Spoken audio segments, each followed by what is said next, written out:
If you're looking for a full review of the NuPhy Air75 V2, that's a separate video, and I'll put a link to that in the description and in the corner of this video. In this video, I'm gonna give you a sound sample of the two newest switch options for the NuPhy Air75 V2, the Cowberry Linear and the Moss Tactile. And then I'll also give you some of my thoughts about the switches.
What did you think of the sound of these switches? Let me know down in the comments. Now, let's just talk about the feel of these switches and how they compare to the other switch options. As far as the Cowberry linear switches go, these are the most unique and different from the other switch options, in my opinion.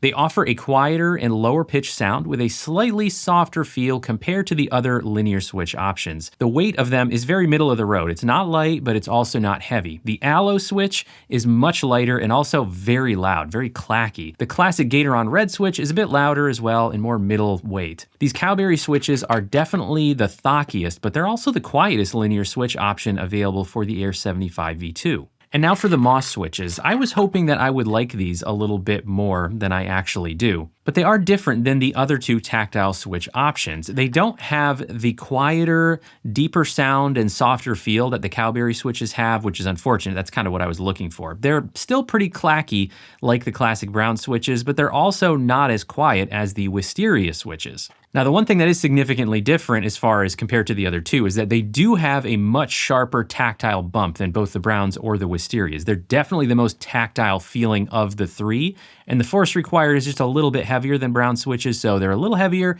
definitely that sharper tactile bump. In terms of volume though, I would say wisteria is quietest, and then brown and Moss, they're kind of tied. They're both, similar volume. In terms of pitch though, the Cowberries are the thockiest if that's really what you're looking for. However, out of the tactile switches, these might still be my favorite. Well, that's it for this video. Let me know down in the comments what you think of these new switch options for the Air75 V2. And by the way, they're also available in the recently announced Air60 V2 as well. If you're interested in buying any of the switches or anything from NuPhy really, I am a NuPhy affiliate. I have a coupon code that you can use. It's just code SEMIPRO. That'll get you 10% off your purchase. Thanks everybody. See you next time.